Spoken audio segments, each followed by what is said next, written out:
BS99 news కి స్వాగతం. Bulletin లో హెడ్లైన్స్ చూద్దాం. పేదలకు మంచి చేసే మీ జగన్ ను లేకుండా చేసేందుకు టీడీపీ కూటమి ఎన్నో కుట్రలు చేస్తున్నారు. CM YS Jagan.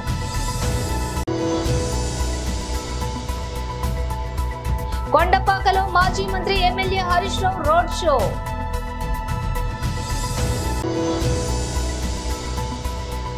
కాళేశ్వరం దోపిడీకి సంతకాలు పెట్టింది ఈటెల రాజేందరే కదా, సీఎం రేవంత్ రెడ్డి.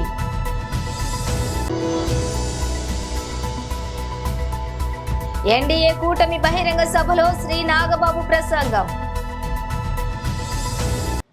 డీటెయిల్స్ చూస్తే ఈసీపై ఒత్తిడి తెచ్చి ఆన్గోయింగ్ స్కీమ్ నిధులు అడ్డుకున్నారు. అధికారులు ఇష్టానుసారంగా మార్చేస్తున్నారు. ఎన్నికలు సజావుగా జరుగుతాయనే నమ్మకం సన్నగిల్లుతోంది సీఎం వైఎస్ జగన్. ఈ ఎన్నికలు కేవలం ఎమ్మెల్యేలను, కేవలం ఎంపీలను ఎన్నుకునేందుకు మాత్రమే జరగబోతా ఉన్న ఎన్నికలు కానే కావు. ఈ జరగబోతా ఉన్న ఎన్నికలు రాబోయే 5 ఏళ్లలో మీ ఇంటింటి భవిష్యత్తును, పథకాల కొనసాగింపును నిర్ణయించబోయే ఎన్నికలు ఈ జరగబోయే ఎన్నికలు. ప్రతి ఒక్కరూ కూడా గుర్తు పెట్టుకోమని కోరుతా ఉన్నా. జగన్ కు ఓటు వేస్తే ఇంటింటి భవిష్యత్తును, పథకాల కొనసాగింపును ఈ 2 కూడా అడుగులు ముందుకే పడతాయి. పొరపాటున చంద్రబాబుకు ఓటు వేస్తే పథకాలన్నీ కూడా ముగింపు, మళ్ళీ మోసపోవటమే. ఇదే ఈ ఎన్నికల్లో ఆ పేదల శత్రువులంతా పేదలకు అండగా నిలబడిన మీ ఒక్క జగన్ మీద ఎంతటి దిగజారుడు రాజకీయాలు చేస్తా ఉన్నారు. ఈ రోజు ఇన్ని దుష్ప్రచారాలు ఎందుకు చేస్తా ఉన్నారు అనంటే దానికి కారణం చంద్రబాబు నాయుడు గారికి 14 ఏళ్లు ఆయన ముఖ్యమంత్రిగా పరిపాలన చేశాడు. చంద్రబాబు నాయుడు 3 సార్లు ముఖ్యమంత్రి అంటాడు. ఆ చంద్రబాబు పేరు చెప్తే ఏ పేదకైనా కూడా ఆయన చేసిన ఏ ఒక్క మంచైనా గుర్తుకు వస్తుందా అని అడుగుతా ఉన్నాడు మీ బిడ్డ. ఈ రోజు అబద్ధాలు ఏ స్థాయికి లేక తీసుకొని వెళ్లారంటే ఏదో ప్రైవేట్ ఆక్వా కంపెనీ కంటైనర్ లో విశాఖపట్నానికి ఏకంగా 2 లక్షల కోట్లు విలువైన డ్రగ్స్ తీసుకొచ్చారు అని, ఇదంతా వైఎస్ఆర్ కాంగ్రెస్ పార్టీ పనే అని వీరంతా కూడా కలిసి ప్రచారం చేశారు. ఇదే బాబు, ఇదే ఈనాడు, ఇదే ఆంధ్రజ్యోతి, ఇదే TV5, ఇదే దత్తపుత్రుడు. తీరా చూస్తే ఆ కంటైనర్ బుక్ చేసింది ఎవరు అనంటే చంద్రబాబు వదినమ్మ బంధువులే అని ఎప్పుడైతే బయటికి వచ్చిందో, తమవారే అని చెప్పి ఎప్పుడైతే బయటికి వచ్చిందో అప్పుడు అందరూ కూడా ఏం అయిపోయారు? అందరూ కూడా గప్ చుప్. అది జరిగేదాకా, బయటకు వచ్చేదాకా 2 లక్షల కోట్ల రూపాయల డ్రగ్స్ అంట తీసుకొచ్చింది వైఎస్ఆర్ కాంగ్రెస్ పార్టీ అట. బురద చల్లేయడమే. మరో ప్రచారాన్ని కూడా చూడండి. రాష్ట్ర వ్యాప్తంగా ఉన్న కిరాణా దుకాణాల్లో అంట గంజాయి అమ్ముతా ఉన్నారట. ఇది ఇంకొక దుర్మార్గమైన ప్రచారము. చంద్రబాబు నాయుడు దత్తపుత్రుడు ఎంత సంస్కారహీనంగా, పరమ దుర్మార్గంగా మాట్లాడుతా ఉన్నారు అన్న దానికి నిదర్శనం. నేను అడుగుతా ఉన్నా, ఇవాళ రాష్ట్ర వ్యాప్తంగా ఉన్న కిరాణా షాపులను నడుపుకుంటా ఉన్నా నా అన్నదమ్ములందరినీ అడుగుతా ఉన్నా, నా అక్క చెల్లెమ్మలందరినీ కూడా అడుగుతా ఉన్నా, ఏమక్క మీ కిరాణా షాపులో అట చంద్రబాబు నాయుడు చెప్తా ఉన్నాడు మీరంతా గంజాయి అమ్ముతా ఉన్నారట, సరుకులు కాదట అని చెప్పి చెప్తా ఉన్నారు. చంద్రబాబు నాయుడు గారికి గట్టిగా సమాధానం చెప్పండి ఓటు అనే మీ అస్త్రంతో అని చెప్పి ఈ సందర్భంగా మీ అందరినీ కూడా కోరుతా ఉన్నా. ఈ మధ్య కాలంలోనే ఇంకో దుష్ప్రచారం, ల్యాండ్ టైటిలింగ్ యాక్ట్ మీద, మీ అందరికీ గుర్తుందా? ఇంకో దుష్ప్రచారం, ల్యాండ్ టైటిలింగ్ యాక్ట్ మీద ఇంకొక దుష్ప్రచారం. నిజంగా నాకు ఆశ్చర్యం అనిపిస్తుంది. ఈ మాదిరిగా ప్రతి ఒక్కరికి కూడా ఫోన్లు కూడా చేస్తా ఉన్నారు. ఫోన్లు చేసి, కాల్స్ చేసి దుర్మార్గమైన ప్రచారము, అబద్ధాలతో చెప్తా ఉన్నారు. నేను అడుగుతా ఉన్నా, ఇంత దారుణంగా మాట్లాడుతా ఉన్న వీళ్ళందరినీ కూడా. కొండపాకలో మాజీ మంత్రి MLA Harish Rao road show. మన ఎమ్మెల్సీ డాక్టర్ యాదవ్ రెడ్డి గారికి, సీనియర్ నాయకులు లక్కిరెడ్డి ప్రభాకర్ రెడ్డి గారు, జెడ్పీటీసీ అశ్విని ప్రశాంత్ గారు, ఎంపీ మా మాజీ ఎంపీపీ రాగల సుగుణ దుర్గయ్య గారు, తమ్ముడు నూనె కుమార్ గారు, సీనియర్ నాయకులు బొద్దుల కనకయ్య గారు, పెద్దలు గౌరవనీయులు రాధాకిషన్ రెడ్డి గారు, సీనియర్ నాయకుడు ఉద్యమకారుడు మంచాల శ్రీనివాస్ గారు, సీనియర్ నాయకులు నర్రా జైపాల్ రెడ్డి గారు, దోమల ఎల్లం గారు, మహిపాల్ రెడ్డి గారు, శ్రీనివాస్ రెడ్డి గారు, బాల బ్రహ్మం గారు, పెద్దంకుల శ్రీనివాస్ గారు, జిర్ర రాజు గారు, ఇంకా వివిధ గ్రామాల సర్పంచులు, ఎంపీటీసీలు. అసలు కొండపాక మండలంలో ఊర్లలో ఉన్నారా లేరా నాకైతే డౌటే.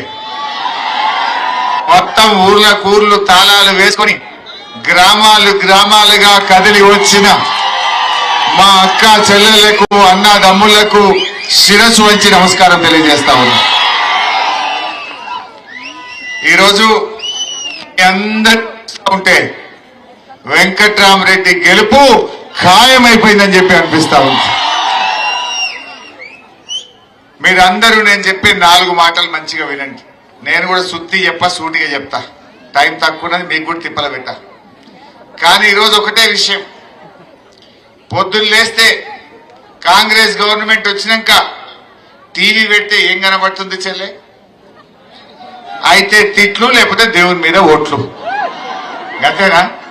అయితే తిట్లు, లేకపోతే దేవుని మీద ఓట్లు. ఇంతకు మించి ఏమన్నా ఉన్నదా? దయచేసి ఆలోచన చేయండి. కేసీఆర్, మీ అందరూ కూడా ఓట్ల గెలిపించుకున్న కేసీఆర్ 10 ఏళ్లు అద్భుతంగా ఈ తెలంగాణకు సేవ చేసిండు, మన కొండపాక మండలానికి సేవ చేసిండు.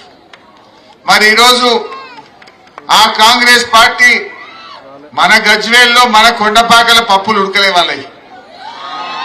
వాళ్ళు చెప్పే దొంగ మాటల్ని, మాయ మాటల్ని మనం నమ్మలే. కానీ బయట కొన్ని జిల్లాల్లో కొంతమంది ఆశపడి కాంగ్రెస్ కోటేసిండ్రు. నిజంగానే ఏమైనా చేస్తారేమో అనుకున్నారు.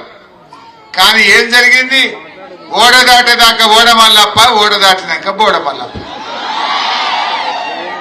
అబద్ధాల కాంగ్రెస్ నిజ స్వరూపం బయటపడ్డది. 5 నెలల్లో అంత ఆగమైపోయింది. బండి ముంగడికి పోతలేదు, అంత రివర్స్ గేర్. కాంగ్రెస్ వచ్చినాక మొన్నటిదాకా కేసీఆర్ ఉన్నట్టు బాయికాడ 24 గంటల కరెంట్ వస్తుందా? కాంగ్రెస్ వచ్చింది, మోటార్లు కాలడం శురువైంది. మళ్ళా మోటార్ కాలితే 10,000 రూపాయలు ఖర్చు మీద పడుతున్నది. కేసీఆర్ ఉండగా మోటార్ కాలనే అన్నా, కాంగ్రెస్ వచ్చింది, కరెంటు మోటార్లు కాలుతున్నాయి. మీ బిడ్డ కాన్పుకు పోతే గజ్వేల్ పోయినా సిద్దిపేట పోయినా కాన్పు చేసి కేసీఆర్ కిట్ ఇచ్చి తల్లిని పిల్లని తెచ్చి కొండపాకలు తెచ్చినాం. కాంగ్రెస్ వచ్చింది, కేసీఆర్ కిట్ బంద్ అయింది. బంద్ అయిందా లేదా? ఇప్పుడు ఎవరైనా దవాఖాన పోతే కేసీఆర్ కిట్ ఇస్తలేదు. మూడవది, కేసీఆర్ ఉండగా కరోనా కష్టకాలంలో కూడా టైం మీద రైతు బంధు ఇచ్చిండు, పెట్టుబడి సాయం ఇచ్చిండు, రైతుల్ని కాపాడుకున్నాడు. కాంగ్రెస్ వాళ్ళు వచ్చినాక కళ్ళాలకు వడ్లు వచ్చినా ఇంకా పురాగా రైతు బంధు వల్లే. ఇప్పుడు నిన్న కేసీఆర్ బస్ వేసుకొని బయలుదేరితే కేసీఆర్ తిట్టుడు పెట్టకి ఇప్పుడు ఇస్తామంటుడిగా. అంటే అది కూడా వడ్లు కళ్ళాలకు వచ్చినాక కేసీఆర్ బయలుదేరితే ఇక ఇస్తామని ఇప్పుడు అంటున్నారు. అంటే మనం ఆలోచన చేసుకోవద్దా? అంటే రైతు బంధు ఆగం, కళ్యాణ లక్ష్మి, ఆడవిళ్ళ పెళ్లి పెట్టుకుంటే మన కేసీఆర్ గారు 1,00,000 రూపాయలు. కాళేశ్వరం దోపిడీకి సంతకాలు పెట్టింది ఈటెల రాజేందర్ అని సీఎం రేవంత్ రెడ్డి అన్నారు. 2021లో వర్షాలు వచ్చి వరదలు వచ్చి మా ఉప్పలంతా మూసీలో మునుగుతే కనీసం వీళ్ళు ఎట్లున్నారో, మునిగినరా, సచ్చినరా, బతికినరా, మునిగిన నీళ్ళల్లో నుంచి తేలినరా, వాళ్ళకి నీళ్ళల్లో మునిగిపోయిన టీవీలు కాలిపోయినాయా, ఫ్రిడ్జ్లు పేలిపోయినాయా, ఇండ్లల్లో వాళ్ళ ఉప్పు పప్పు బెల్లం చింతపండు బియ్యం తడిసిపోతే వాళ్ళు బతికినరా, వాళ్ళకు భోజనం ఎట్లా అని ఎన్నడైనా ఆలోచన చేసినవా రాజేందర్? ఎన్నడైనా ఈ పేదోళ్ళ కోసం 10 ఏళ్ళు మంత్రిగా ఉన్నావు కదా చంద్రశేఖరరావు మంత్రివర్గంలో, ఏ ఒక్క రోజైనా ఈ ఉప్పల్కి ఏం కావాలని ఎన్నడన్నా వచ్చినవా? ఇవాళ హుజూరాబాదులో పోయి ఉప్పల్లో తేలి మల్కాజ్గిరి నా సొంతం అంటుండ ఆయన. ఎట్లా సొంతమే? నువ్వు ఏం చేసినావని, ఏం తెచ్చినావని? చివరికి బీజేపీలకు పోయి కూడా 2 ఏళ్ళు అయిపోయింది. ఈ ఉప్పల్ ఫ్లైఓవర్ ఎందుకు పెండింగ్ ఉందని ఎన్నడన్నా మోడీని అడిగినవా? నితిన్ గడ్కరీ దగ్గరికి పోయి ఎట్లా చేద్దామని ఎప్పుడన్నా ఆలోచన చేసినవా? మరి ఏం అధికారం ఉంది, ఏం హక్కు ఉంది నీకు ఇక్కడ ఓటు అడగని? కానీ రాజేందర్ నేను అడుగుతున్నా, రాజేందర్ కేసీఆర్ వేరు కాదు, బొమ్మ బొరుసులాగా. నానానికి ఒకరు బొమ్మ అయితే ఇంకొకరు బొరుసు.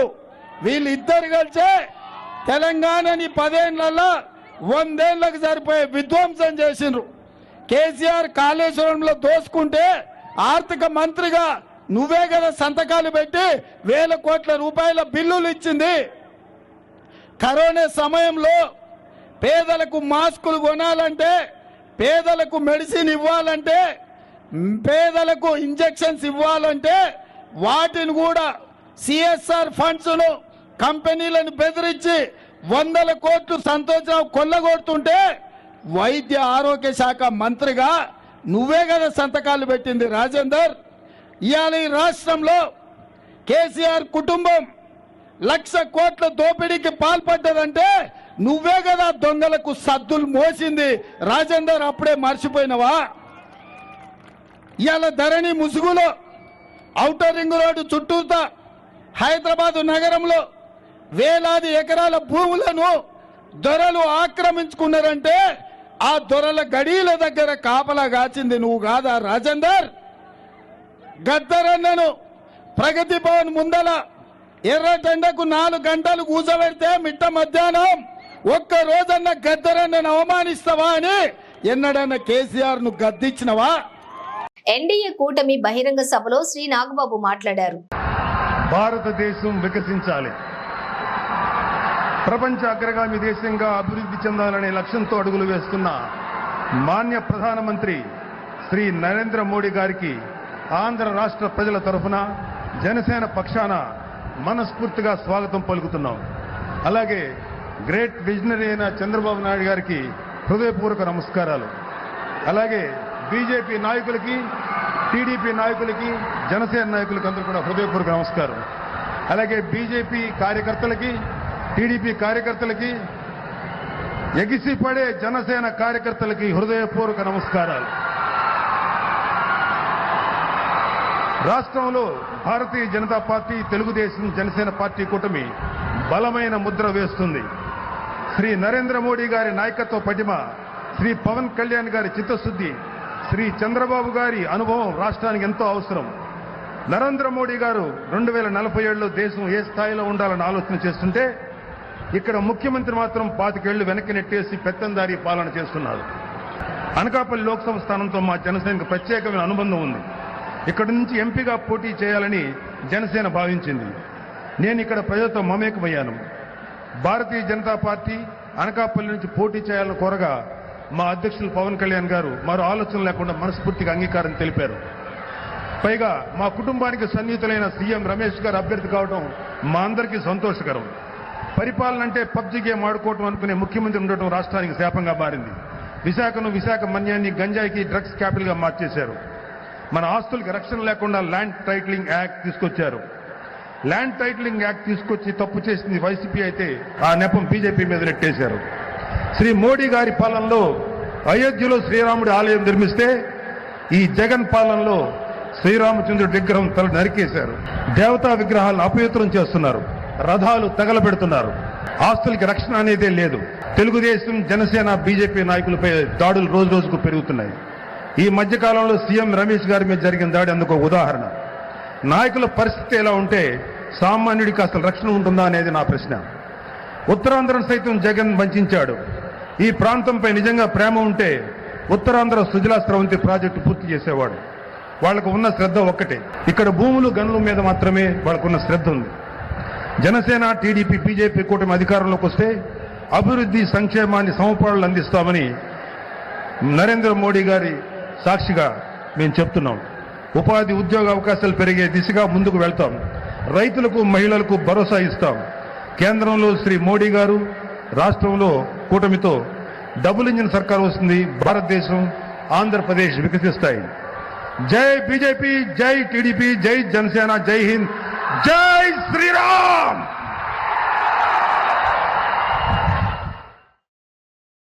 ధర్మందే విజయం, పొత్తుదే గెలుపు, కూటమిదే పీఠం. Jai Hind. Congress party Andhra Pradesh president YS షర్మిలపై వైఎస్ఆర్ జిల్లాలో పోలీస్ కేసు నమోదైంది. కోర్టు ఆదేశాలను అతిక్రమించారని ఫిర్యాదు అందటంతో షర్మిలపై కేసు నమోదు చేసినట్లు పోలీసులు వెల్లడించారు. ఈ నెల 2న బద్వేల్లో కాంగ్రెస్ పార్టీ బహిరంగ సభ ఏర్పాట్లు చేసింది. ఈ సభలో పాల్గొన్న షర్మిల తన ప్రసంగంలో వైఎస్ వివేక హత్య కేసును ప్రస్తావిస్తూ పలు కామెంట్లు చేశారు. అయితే ఎన్నికల సమయంలో వైఎస్ వివేక హత్య కేసును ప్రస్తావించవద్దని, ఈ కేసుపై ఎలాంటి వ్యాఖ్యలు చేయొద్దని కోర్టు రాజకీయ నేతలను హెచ్చరించింది. బహిరంగ సభలో వైఎస్ వివేక హత్య కేసును ప్రస్తావించడం ద్వారా షర్మిల కోర్టు ఆదేశాలను ధిక్కరించారని బద్వేల్ నోడల్ అధికారి, బద్వేల్ మున్సిపల్ కమిషనర్ పోలీసులకు ఫిర్యాదు చేశారు. ఈ ఫిర్యాదు ఆధారంగా షర్మిలపై ఐపీసీ సెక్షన్ 188 కింద కేసు నమోదు చేసినట్లుగా పోలీసులు తెలిపారు. ఎన్నికల ప్రచారంలో వైఎస్ వివేక హత్యను ప్రస్తావిస్తూ రాజకీయంగా లబ్ధి పొందేందుకు ప్రయత్నిస్తున్నారంటూ వైసీపీ నేత ఒకరు కడప కోర్టులో ఇటీవల పిటిషన్ దాఖలు చేశారు. దీనిని అడ్డుకునేలా ఆదేశాలు ఇవ్వాలని కోర్టును కోరారు. ఈ అభ్యర్థనపై సానుకూలంగా స్పందించిన న్యాయస్థానం ఎన్నికల ప్రచారంలో వివేక హత్య కేసును ప్రస్తావించవద్దని ఆదేశాలు జారీ చేసింది. ఐపీఎల్ 2024 లో భాగంగా వాంఖడే స్టేడియం వేదికగా సోమవారం Sunrisers Hyderabad Mumbai Indian ఘన విజయం సాధించింది. సూర్యకుమార్ యాదవ్ సెంచరీతోటి చెలరేగటంతో 174 పరుగుల లక్ష్యాన్ని ఆ జట్టు సునాయాసంగా ఛేదించింది. 51 బంతుల్లోని 102 పరుగులు బాదిన సూర్య ముంబై గెలుపులో కీలక పాత్ర పోషించాడు. ఆరంభంలో నెమ్మదిగా బ్యాటింగ్ చేసిన సూర్య ఆ తర్వాత రెచ్చిపోయాడు. 12 4లు, సిక్సర్లతోటి 6 సిక్సర్లు హైదరాబాద్ బౌలర్లపై విరుచుకుపడ్డాడు. తన ఐపీఎల్ కెరియర్ లో 2వ సెంచరీని నమోదు చేసుకున్నారు. ఈ క్రమంలో సూర్య ఒక ఐపీఎల్ రికార్డును తన ఖాతాలో వేసుకున్నారు. లక్ష్య ఛేదనతోటి ముంబై ఇండియన్స్ తరపున అత్యధిక పరుగులు బాదిన ఆటగాడిగా సూర్యకుమార్ యాదవ్ నిలిచాడు. సన్ రైజర్స్ సూర్యకుమార్ యాదవ్ 102 పరుగుల కొట్టగా 114 పరుగులతో సనత్ జయసూర్య తొలి స్థానంలో నిలిచాడు. ఈ జాబితాలో లెండిల్ సిమన్స్, కెమెరాన్ గ్రీన్, సూర్య తర్వాత స్థానాల్లో ఉన్నారు. అన్నమయ్య జిల్లా రైల్వే కోడూరు నియోజకవర్గం కోర్లకుంట గ్రామంలోని ఎన్ఆర్ఐ రెడ్డిస్ అసోసియేషన్స్ కు Kuwait president, YSR Congress party government councillor P Ramachandrareddy ఆధ్వర్యంలో బస్సు యాత్ర 2వ తేదీ నుంచి మొదలుకొని కువైట్ గల్ఫ్ దేశం నుంచి ఇండియాకు 400 మంది ప్రవాస ఆంధ్రులు మన జగన్మోహన్ రెడ్డి రాబో సార్వత్రిక ఎన్నికలలో అత్యధిక మెజారిటీతో గెలిపించుకోవాలని ఈ కార్యక్రమంలో భాగంగా ఈ రోజు కొల్లకుంట గ్రామంలోని విలేకరుల సమావేశం నిర్వహించి విపి రామచంద్రారెడ్డి ఎన్ఆర్ఐ బృందం మీడియా సమావేశంలో BH Ilyas, Gulf convener Mummadi Balareddy మరియు Gulf co convener Govinda Nagaraju, Gulf adviser AP NRTS regional coordinator 9 Maheshwar Reddy, Kuwait convener Ramana Yadav, Mannuru Chandrashekar Reddy, Marri Kalyan government convener VP Ramachandra Reddy ఆధ్వర్యంలో ఎన్ఆర్ఐ పోవే పోలి గంగిరెడ్డి, గవర్నమెంట్ కౌన్సిలర్ లక్ష్మీ ప్రసాద్ యాదవ్, కోర్లకుంట గ్రామంలోని వైస్ సర్పంచ్ రూపేష్ రెడ్డి వారు మాట్లాడుతూ మన జగన్మోహన్ రెడ్డి ప్రభుత్వం చేపట్టిన అభివృద్ధి పథకాలు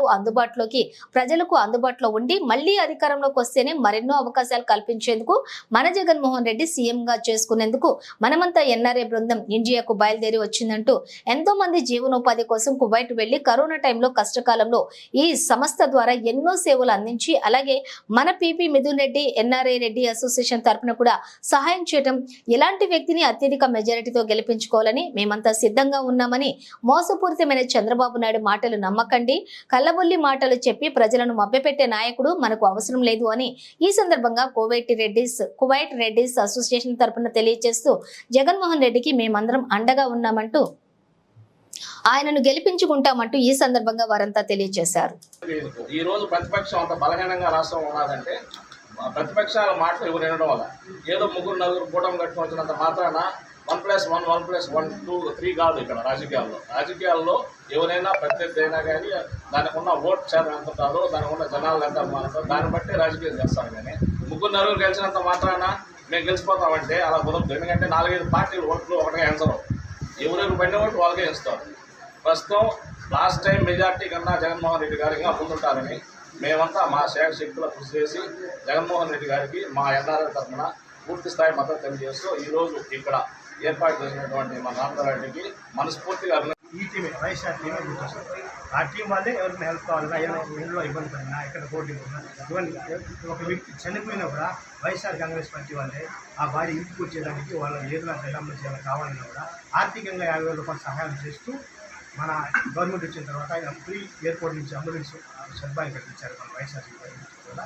ఆ విధంగా వైఎస్ఆర్సీపీ మనం కోవిడ్లో ఉంటూ ఆ కోవిడ్లో ఉన్న ప్రజలు ఎన్ఆర్ఎస్ అందరూ ఇబ్బంది పడకుండా చాలా విధంగా మన వైఎస్ఆర్సీపీ గవర్నమెంట్ కృషి చేస్తుంది. అందుకోసం జగన్మోహన్ రెడ్డి గారు ఆయన ప్రవేశపెట్టిన పథకాలు ప్రజలకు ఉపయోగపడి అట్టడుగు నుంచి పై వరకు ప్రజలకు అందరికీ ఉపయోగపడే పథకాలు కాబట్టి అంత పేద బడుగు బలహీన వర్గాలంతా పైకి రావాలని చెప్పేసి ఆయన చేస్తున్న సేవా కార్యక్రమాన్ని మేము గుర్తించి మేము చేస్తున్న సేవ చిన్న మొత్తం కొద్దిగా కొరకే మా సాయి శక్తులు కొద్దిగా తక్కువ.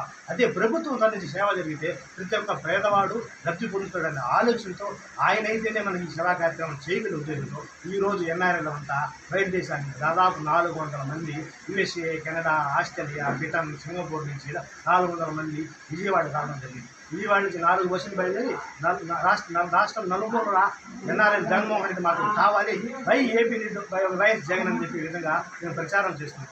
ఆ ప్రచార కార్యక్రమంలో భాగంగా ఈరోజు మేము నిన్న నెల్లూరు ఆదాల ప్రభాకర్ రెడ్డి గారికి, విజయసాయి రెడ్డి సార్కి, ఖలీల్ అహ్మద్ సార్ గారికి ప్రచారం చేయడం జరిగింది. మంచి స్పందన వచ్చింది. ఏ వ్యక్తితో మాట్లాడినా కూడా, ఎవరితో మాట్లాడినా కూడా ఖచ్చితంగా మేము జగన్ సార్గా ఓటేస్తాము, జగన్ సార్ని మేము గెలిపిస్తామని చెప్పి ప్రతి ఒక్క వ్యక్తి తెలంగాణ రాష్ట్రంలో మే 13న జరిగే పార్లమెంటు ఎన్నికల నేపథ్యంలో పోలీస్ మరియు సిఆర్పీఎఫ్ బెటాలియన్ చెర్ల మండల కేంద్రంలోని ఫ్లాగ్ మార్చ్ నిర్వహించారు. ఈ సందర్భంగా చెర్ల సిఐ రాజు వర్మ మాట్లాడుతూ మార్చ్ నిర్వహించామని ఓటర్లను ఎన్నికల్లో పాల్గొని ఓటు హక్కును వినియోగించుకోవాలని, చెర్ల మండలంలోని ప్రతి పోలింగ్ బూత్ వద్ద పోలీస్ బందోబస్తు కూడా ఉంటుందని, ప్రజలు ప్రశాంత వాతావరణంలో ఎన్నికలలో పాల్గొని భయభ్రాంతులకు గురి కాకుండా ఓట్ల హక్కును వినియోగించుకోవాలని, ఎటువంటి అవాంఛనీయ సంఘటనలు జరగకుండా, శాంతి భద్రతకు ఆటంకం కలగకుండా చట్ట వ్యతిరేక కార్యకలాపాలలో పాల్గొన్నట్లయితే కఠిన చర్యలు తీసుకుంటామని కూడా ఈ సందర్భంగా అన్నారు. ఈ కార్యక్రమంలోని ఎస్ఐ నర్సిరెడ్డి, సిఆర్పీఎఫ్ బెటాలియన్, పోలీసులు తదితరులు పాల్గొన్నారు.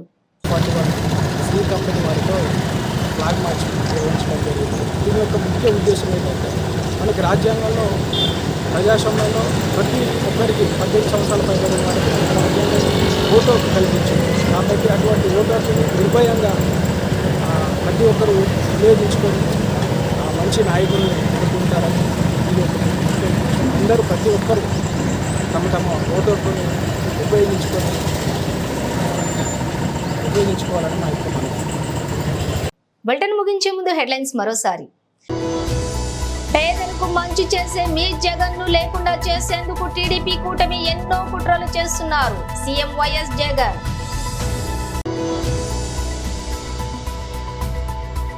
కొండపాకలో మాజీ మంత్రి MLA Harish Rao road show.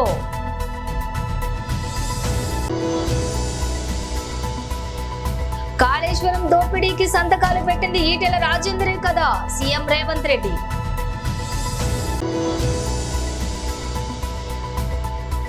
NDA కూటమి బహిరంగ సభలో శ్రీ నాగబాబు ప్రసంగం.